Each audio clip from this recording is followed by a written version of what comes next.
government. Right. So when you went to the CID, how were they then able to tie all of this together?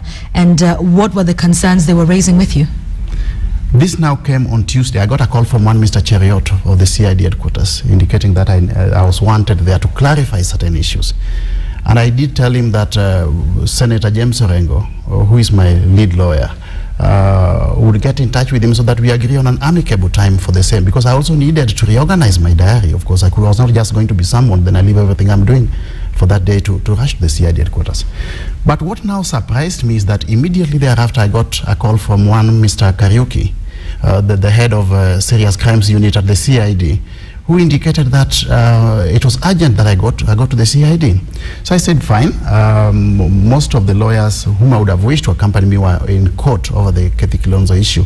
But I went ahead and told him that despite the fact that I've not received formal summons as required by the law, I would present myself before them that day at 4 o'clock, which I did in the company of one Antonio Lodge advocate. Mm-hmm. Now, I was then, they read to me their allegations. Which were? Which were that I'm mobilizing youths all over the country, more specifically in urban centers and slums, so that the youth can come out and show disaffection against the Uhuru government. Why, I don't know, they did not mention. Two, that I'm working with the church and the civil society to further that cause. That I've mobilized foreign diplomats so that they can sensitize their countries on the need to show disaffection against the Uhuru government, and that I'm getting support from those foreign countries, more so materially in the form of money, that they are aware that either I've received some money from foreign countries or I'm in the process of receiving some money from foreign countries. Then that we are trying to take advantage. I am leading a group of people who are trying to take advantage of the ongoing ICC cases to drive a wedge between the president and his deputy on one hand, and both of them and the international community on the other. So those basically were the allegations. Now, at that point in time, I told them I was not going to respond to those allegations unless and until I received official summons as per the Constitution. Okay. Is any of that true? None of that is true. I think this is political witch hunt. You see, Section 52(1) of the Police Service Commission Act clearly stipulates that the police are empowered by law to summon any individual to clarify issues pertaining to any offense that is deemed to have been committed. None of those allegations constitute an offense. When I was at the CID, I was not told of who my accuser is, because somebody must have reported to this matter to the police. Who is this? Where was this recorded? Was it reported to a police station? Is there an OB? Was it recorded in the OB? So who is my accuser? Is it the government? Is it the police? Is it TNA? Or is it some Kenyan somewhere? They were not able to tell me that. Now, subsequent to that Tuesday meeting, they then forwarded an official summons to my lawyers. In those official summons, they did not articulate the specific allegations that were being leveled against me. They ought to have done that. So I saw this as a scheme to try and substitute the initial allegations with perhaps more graver allegations against me. And then it came to pass actually last Sunday now again, when I read in the papers that contrary to the early allegations that I was being accused of, there was now this dimension in the papers that I'm linked to some organization called the March for Movement, which allegations I was learning about from the press. And this is the CID. So this was not mentioned to you by the CID? It was not mentioned to me by the CID, yeah. And you have nothing to do with the March for Movement? I have nothing to do with the March for Movement. But Okia Okoitio Mtata did now come up and say that. Let's then talk about the March for Movement and what your reaction was when you saw that article that was linking Eliud Owalo to that, and then your subsequent response to that. Well, maybe if I go there, let me just make a comment about what you said regarding the IEBC. The Supreme Court ordered an inquiry into the IEBC. Why is it still conducting business? You believe it should be shut down while the probe goes on? The Supreme Court effectively shut down shop. How are you going to be investigated if you have, if in case you have been violating rights? You don't continue violating rights during the investigation. So the IEBC is not competent to hold any election in the Republic of Kenya until it has been exonerated from the orders the High Court gave in the petition, the presidential election petition, demanding that they should be audited. 2, the Kriegler report required the IEBC. The IEBC then? The It is IEBC, known as the ECK. no, the new formation, the thing that was reformed. Yes. Was to, the standard was tamper-proof elections, not free and fair nonsense. There's nothing like free and fair, you cannot define it. It was supposed to be, the standard was tamper-proof. They never made that standard. They have not supposed to be in office. Okay. So I'm just saying that Right. there's all this clouding around is trying to frustrate people. And the same IEBC is part of government. On 4th of April, I wrote to the chairman telling him of my intention to start a campaign that would amend Article 138 because I had participated in the campaign for Senate of Nairobi. You even interviewed me here. Yes. Only that on the ground, people were just fixated on tribal figures. There were no issues being discussed. And I felt that the country has been captured by tribalism. So we must come up with a method to destroy tribalism as a construct through which you can do our business. And so this letter that you wrote to the IEBC chair was asking for what exactly? Notification. One, that we want to begin a campaign to amend Article 138 to collect signatures. And we wanted guidance because we had designed a form. I have a form here which I had designed for collecting signatures. And I didn't want to collect 1 million signatures, then be told that the form you have used is not proper.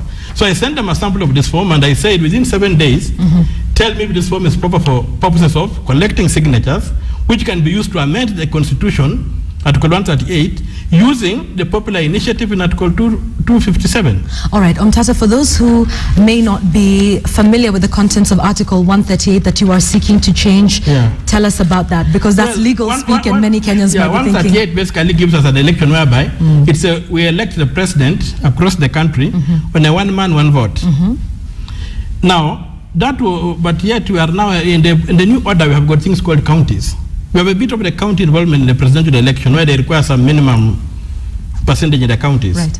So when you look at the system of electing the president, it remains like the old system, which we used to use under the parliamentary system that we had, but it does not take into account the new system. But the old system, ministers used to come from the parliament. So people still had a role to play in the presidency, in the executive. Right now, ministers are nominated by the president, and once approved, they serve at the pleasure of the president. Right. So under the system whereby, then that president, the way he comes into power, there must be total grassroots involvement, which is devoid of tribal associations, like you can just campaign in one small area, and you get the president of the whole country. We wanted to spread the presidency down and devolve it to the ground. So we looked at how the Americans did it, and I've got a system whereby it is through the counties that you elect. So like a county like Nairobi, with 17 MPs, that will be 17 points, plus the senator's seat, that will be 18 points. So Nairobi would have 18, Kiambu would have 13 versus 12 MPs, Kisii would have 10, and so on. Busia, my little Busia, would have 8. So at the end of the day, even Lamu, which has got only 2 constituencies, would have 3 votes, which become very vital, so that if you want to be president of Kenya, you cannot ignore Lamu. You must go and campaign in Lamu and tell them, when I become president, this is how I will help you. Not to say that we have got the numbers, the rest of you can go. All right. Within that construct, somebody insulted us. One man called Mutahi Ngunyi. He said there was a tyranny of numbers, which means there is internal colonization. That some tribes have colonized others in this country. And if you look around the world, who starts civil war? It's the small tribes. The small people get excluded. When you lock out the leaders of other tribes, that as long as you don't come from this tribe, you have no room to get to executive power. You will find that those leaders will begin looking for alternative means. All right, Omtata, then that was your notification to the chair regarding the petition that you want to have those signatures that will change that. Has he responded? Up to today has not responded, all right. but I'm not surprised. Let's tie this in then to the March for Movement. Yeah. Is this particular petition being channeled by the March for Movement, and what is the March for Movement about? Now, if you look at this letter, it's signed by Mr. Nyakina, who is the national coordinator of this organization. There's a trust we run called Kenyans for Justice and Kenyans for Justice and Development, because our interests are just justice and development, and nothing else. So he never did, but we put in a suicide clause that would lock him out. In the event that doesn't respond in 7 days, then we proceed with our business, and they cannot have grounds to say your papers are not worth it. Okay, let's get to the March for Movement now. Yeah. Now, the March for Movement, this is the concept paper I developed after what I saw in the way the elections went. I developed this concept paper, and on it, I was able to do a lot of things and even tabulate the results that we had last time. And you find that if we had followed this system, first of all, only 3 candidates would appear. Okay, Tata, I'd like us first to understand the March for Movement, when you came together with it and what its aims are. The March for Movement is now, as you know, we had an election on March 4th. Yeah.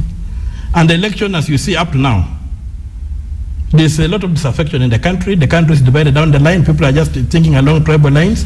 So we thought that the March 4th was a wake-up call for us. So he said we shall brand our campaign March 4th with the aim of addressing the question of the presidential elections. And so we put up this brochure, and if you look at the brochure, the cover, there's both Swahili and English. So the cover is the famous picture of President Kibaki raising the new constitution. And when you go inside, you find that our symbol is somebody blowing a vuvuzela. And if you look at this one, the other symbol we have is this rainbow from various vuvuzelas with the names of all Kenyan tribes inscribed there, so that nobody can feel too small or too big for the other one. Okay. And that's the equity we are looking for in this movement. And how do you intend to find the equity in this movement? No, the equity is basically liberating freeing the presidency from capture. We wanted to make it impossible for any group to capture the Kenyan presidency and own the state. Because this country has been behaving like an estate, where some people are owners of the estate, even more said kuna wenyewe, and others are like tenants paying rent. Kenya is a republic, Kenya is a state, it's not an estate. And so what we want is to liberate this country and emancipate the people to be free to make their choices. And so we have done that, and all this is legal, it's above board. So to begin saying it is clandestine, I think the CID are just trying to start a smear campaign against Mr. Owalo and others, and then maybe use it also, kill 2 birds with 1 stone by killing this other thing, because we know there are people here who benefit on what they call tyranny of numbers, which is not scientific. Because the last census, this showed that Kenya has got a safety of numbers.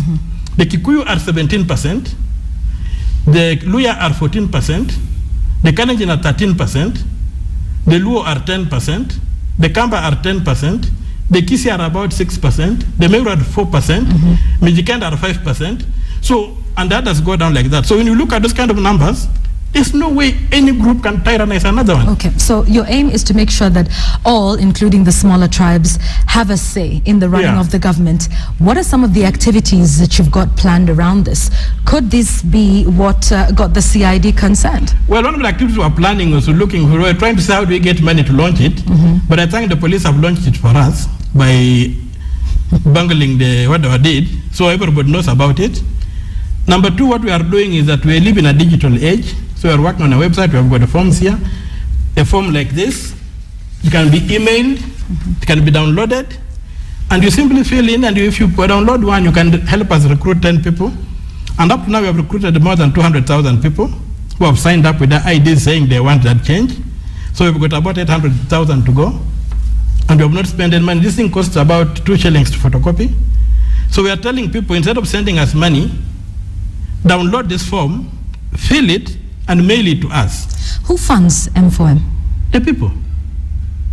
When you download this form and you photocopy several and you distribute it, maybe with 100 shillings, you have financed the organization, and then the cost of mailing it back. And who's going to fund, for example, activities like putting up the website? How much? I know how to do websites. Okay, so you will do the website. I'll put up a website in 10 minutes. So these are things, this technology that's available.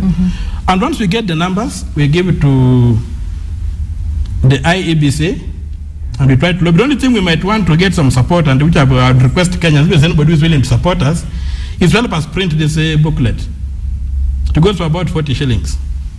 So if you can print as many as possible so that people can understand what much M for M is, then the people will realize everybody is taken care of. Because some have said that if you go to the county system, it will be disenfranchising the densely populated areas. But I'll tell you that look at the question of counties now. If you take the case of Central Province and the case of Western Province, we have got the same number of population. But how many counties does Western have? Right. Western has only 4 counties. So Western is totally disenfranchised. Okay, all right. We'll get back to that in a moment. Eliud, let's get back to you now. And we've been talking about the first 100 days of the Jubilee government and talking about some of the promises that they themselves made on the campaign trail, where they've done well, where they still need to do better. How would you rate the first 100 days of the opposition, being close to the former Prime Minister? How would you rate the first 100 days of ODM or of CORD's performance in terms of providing an alternative voice to the government? Now, I want to speak for myself. Based on my own evaluation, I thought Jubilee started off well by coming up with a cabinet that was largely drawn from people from the private sector and fairly youthful people. I thought that was a positive note. But again, on the converse, the same cabinet was dominated by people from 2 communities. That, again, on the flip side, was wrong, because we are talking about a country of 42 tribes. When you have about 8 people coming from just 2 ethnic communities, that to me, again, sends a very negative signal that perhaps tribalism, high-level tribalism, is being entrenched in government. Then they had their promises, as was articulated in their campaign manifesto, and I thought that was going to be their area of focus now. How do they implement their manifesto? Looking at some of their pet projects, like the laptop project, which now is, you can also refer to as the notebook project. To me, I think that is a misplaced priority. You cannot think of coming up with a project of that nature before you, first of all, put in place the prerequisite infrastructure to facilitate its implementation.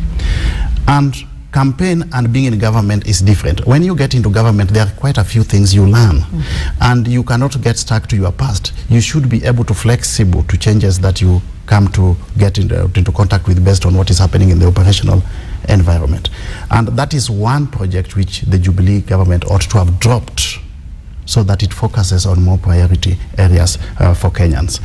But I am seeing a drive that is really pushing this project to the extent that perhaps you form the opinion that these laptops could perhaps already be in the country at the port of Mombasa. And that is why the top echelon of the Jubilee government does not want to drop this project. Many people, including members of parliament from the Jubilee coalition, whom I've talked to, have told me they don't believe in that laptop project. So to me, Such as who? Come again? Are you able to name some of those? I don't want to mention names, but I've got youthful friends whom in the Jubilee government, people I was at the university with. Some I also have friends whom I've engaged with at a professional level who are in the Jubilee government. They don't believe in that project. They believe it is a wrong priority at the moment. And even by extension, during the teacher strike, the universal feeling across the country was that perhaps that money for the laptop projects could have been diverted to pay the teachers. What do we see? We see a government that is very high-handed, a government that says that they did not sign that agreement with teachers. That is against the principle of state succession. When you come into government, you inherit both the assets and liabilities that previous government. I'm sorry to cut you short, because I think the position is very clear. I would like to know for you what the first 100 days for the opposition has been like. We are putting our house in order in view of the fact that we are going to, CORD as a coalition is going to present a presidential candidate in the next elections. We are aware, as Omtata says, that we were not happy with the conduct of the last elections. And even having listened to Okia Omtata, some of his arguments don't just appear interesting, but also very appealing. And I believe that's one of the options that we need to pursue now. We need really seriously to consider coming up with a change in the electoral process. The other issue we need to consider urgently is how the next elections is going to be conducted. The IEBC, as is currently constituted, cannot be allowed to conduct the next general elections. And we must pursue alternative means of coming up with an alternative. Then 3, as a coalition, we have been very concerned about devolution. And we would wish to see that devolution is fully implemented. That is why, from where I sit, I would really wish to see a situation where if there are any legal bottlenecks or legislative bottlenecks that would stifle the operations of the Senate on one hand or the devolved system of government on the other, then this needs to be addressed as urgently as yesterday. All right. The way you've listed what the Jubilee government has been able to do with the cabinet from the private sector, but also faulting that, I'd like to know for you what have been some of the areas you can enumerate that the opposition has been able to put forward and say that this is what the opposition has been able to do, this is what the opposition has not been able to do in the first 100 days. One, we have been trying to check on the government, constructive criticism, not just criticizing the government for the sake of it. Where we feel the government has gone wrong, then we put it across to them humbly but firmly that in this instance, we feel that you are taking the wrong direction. That to me is positive, and the opposition has done that fairly well. 2, the opposition through Parliament and the Senate is pursuing already some legislative amendments that would ensure that democracy is entrenched, that devolution is entrenched. You are aware that the Senate is currently coming up with amendments that would actually facilitate the enhancement of the threshold of revenue allocation to the counties from 15% to 40%. That is fairly positive. And that is being pushed by CORD? That is being pushed by CORD. It is the position of CORD as a coalition, but it has also been widely embraced by the entire Senate. But the position of CORD as a coalition is that that amendment needs to be done so that we have got more resources going to the devolved units, so that we don't have the central government through the so-called Ministry of Devolution and Planning controlling resources which actually should be controlled by the counties. If you ask me, it's even misplaced to have the so-called Ministry of Planning and Devolution. What is it supposed to do? What is its role? Because we have got devolved units. Now, these county governments are supposed to be independent governments. The link between the county governments and the central government is supposed to be for purposes of consultation largely. But we should not have a situation where the central government supervises what is being done by the county government. But when we talk about the county governments, a lot of concerns have been raised by people around the country. The Kisumu governor, Jack Ranguma, was elected on a CORD platform. Yes. A lot of people are unhappy with the fact that he continues to live in a hotel. We haven't seen CORD come out and say, listen, Governor of Kisumu, what's happening? Do we have any reports of Raila Odinga calling him and saying, listen, you were elected on my platform, what are you doing? This is not fair to the people, or this is not right? We have got internal mechanisms of engaging our governors. And there are actually numerous consultations which the CORD principals have been holding with our governors. And arising from those consultations, one thing that we have now done is to put in place a technical team that will offer technical and advisory support to governors of the CORD coalition, so that as we implement the devolved system of government, where there are challenges, then we are facing these challenges based on some technical support from a technical team that is vast in various disciplines. So do we know that Raila Odinga has spoken to the Kisumu County Governor regarding this? I don't want to limit this to the Kisumu County Governor. Well, it's one example. It is just one of the examples.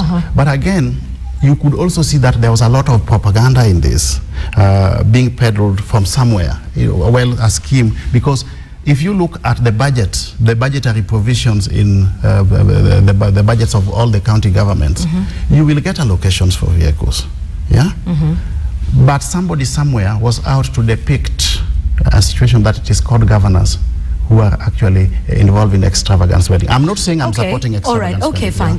There may have been that propaganda, but you see, the same way we see CORD leaders talking about the IEBC and the Jubilee government, we don't seem to see that same vigor or some communication from the CORD coalition saying there has been a meeting today between CORD leaders and perhaps they have traveled to Kisumu County to try and help facilitate and perhaps, assist with the budget making process.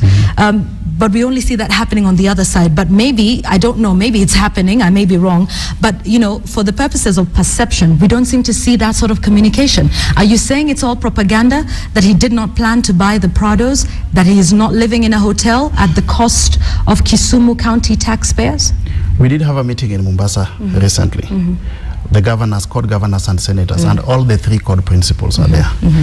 And they were very firm and articulated this to governors that one of the issues which is dear to their hearts is ensuring that there is an appropriate good corporate governance framework in the counties.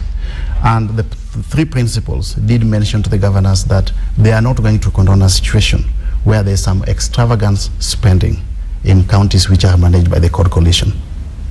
By the CORD coalition. So they have been very firm on this. So for you, it's that extravagance is everywhere, but people are choosing to focus on the CORD governors?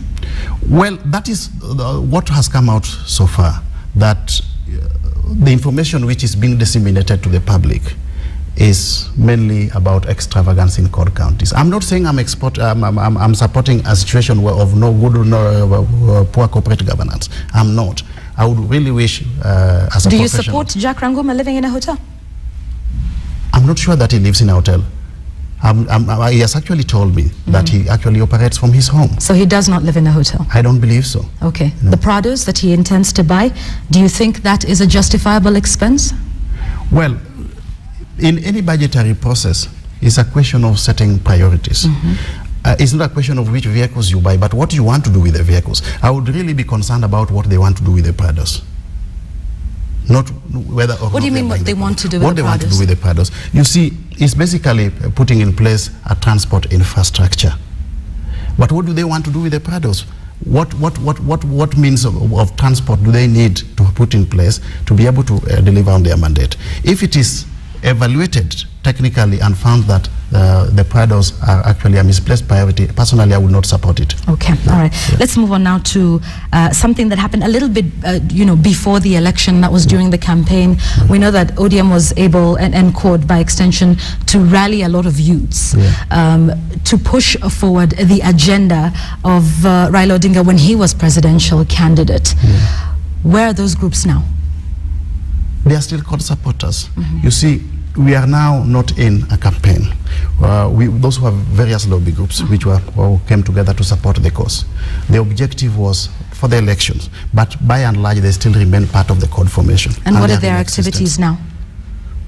They are gearing up for the next elections. We are in a political process. The business of any political party or coalition is to ascend to power. And as I speak to you, we are already planning for the next elections because CORD will actually present a presidential candidate. So what activities are they engaging in? One of the activities which our principles are concerned about is strengthening the parties. As you strengthen the parties, you need to widen the membership base. So one area where we would wish to have these groups actively involved is enhancing the support base of not just the individual parties that constitute the coalition, but the coalition itself. Okay. Yeah. What activities are those? Membership recruitment drives. But again also, if you looked at our campaign manifesto, one of the issues, the strategic themes in our manifesto was creation of jobs. And we are telling our county governors that they need to take opportunity of this situation now that they are in government at county level to try and implement the county government. So we are linking up those youths with the county governments. We are currently coming up with a database of each and every professional discipline that our membership constitute. And we want, based on their professional disciplines, to engage the county government in gainful economic activities. Could these be organized groups of youth? Are you planning some sort of mass demonstration for them against the Jubilee government? You see, when people talk about mass demonstrations, I want to demystify the myth that there's something wrong with mass demonstrations. There's nothing wrong with that. Okay. It is provided for in the law. In fact, it is one of the ways through which you express your dissatisfaction with any government, so long as it is done within the confines of the law. All you need to do is to notify the police that you're going to have a demonstration, for what purpose, and inform them about the route that you're going to use. So there's nothing wrong with people demonstrating. Is this the plan then? Seeing as you say there's nothing wrong. It is not the plan, but it is one of the options. Okay. It is legal. There's nothing wrong with it. In fact, from where I sit, I'm still the secretary of the CORD Coalition Executive Board. And as a strategist, I must think of ways and means of ensuring that CORD wins the next election, the next presidential race. I must engage the youth. The youth is an integral stakeholder segment that cannot be wished away. I must engage the church. In any political process, you need to consult the church based on unfolding political events. You need to consult the labor movement, and even the diplomatic community for that matter. I'm just trying to get back to some of those accusations that were leveled against me, some of the stakeholders that were indicated in those allegations, baseless, fictitious allegations that were leveled against me by the CID. There is nothing wrong with engaging those groups. It is part of the political process. And mass demonstrations, like you said, could be one of the options of engaging the youth. Mass demonstrations against the government when you're unhappy? I would repeat again that there is nothing wrong with engaging in mass demonstrations. For example, on this issue of IEBC, personally, it is one option I'll pursue. That if there is no proper framework in place, or the Jubilee government continues to use its dominance in parliament, to curtail any efforts to disband the IEBC or change the electoral process, mass demonstrations is one of the options that can be pursued. It is legal. What is the umbrella body for the youth? What do they call themselves now? What do you call them? This group of youths whom you had before the campaigns and who you say are still involved in CORD activities. They are ordinary members of the CORD Coalition. They do not belong to any specific So outfit. the group doesn't have a name? There was Warembo for Raila, Warembo na Raila, that sort of thing. I'm just asking if there's a name or... Those were for purposes of the elections. But having, with the elections now behind us, they remain active members of the CORD Coalition. But I want to mention something again. Having listened to Okia Mtata's arguments, I must confess that as at now, I'm not a member of the so-called March 4th movement. But I'm actually very pleased with some of the arguments he's advancing. And perhaps it is high time I joined forces with him so that this agenda is pursued to a logical conclusion. So you two will be working together on the March 4th movement from now henceforth? I need to seek him out. We are going to have a meeting if he accepts that. And we work on ways and means of pushing this agenda forward. Some may say that this castigation of the government is too soon for some of the activities that you say you're planning. It's an option. You haven't said that's something you will do, but if it comes to it, mass demonstrations, which you say are allowed within the law as long as they use legal means. Do you think it's too soon to criticize the government for not performing? The government must be criticized, because how do you evaluate the performance of the government? It's based on the implementation of his campaign manifesto. Some may say the criticism is not constructive, like you don't offer alternative solutions. For example, the IEBC, you say, has no mandate to carry out the next general elections. You're unhappy with what they've done in Makueni. What are some of the solutions? What would you like to see IEBC do differently? One, if you look, for example, at the voter registration, during the last elections, it was done in a skewed manner. Areas which were pro-Jubilee, they made sure that the registration process favored those areas so that the number of youth who registered in those areas was high. We would wish to see a situation where there is partiality across the board so that youth don't get disenfranchised. One of the biggest complaints we got from our youth during the last elections is that, one, they were not getting access to IDs, and that, two, the registration process was slow, and that perhaps there was a deliberate effort to disenfranchise the youth. So one area is registration. And then two, the other area is partiality in administration of the election process itself. It needs to be as partial as possible. Then three, protection of the vote. You know, there's this misconception that political parties, it is the mandate of the political parties to protect the vote. It is the mandate of the IEBC to protect the vote and ensure that the voting process is fair to all the candidates, and including the tallying process. agents of political parties are simply supposed to be there as observers. It is not their mandate to protect the vote. That lies within the domain, the functional domain of the IEBC. As things stand today, I'm more than convinced that IEBC has failed to deliver on its mandate, and this cannot be allowed to continue. When you say that the IEBC has failed in its mandate and you are unhappy with how it conducted the elections and the winner of that, what then are your thoughts on the person who was declared winner, President Uhuru Kenyatta? Do you think he's there illegitimately? I don't believe Uhuru Kenyatta won the last elections.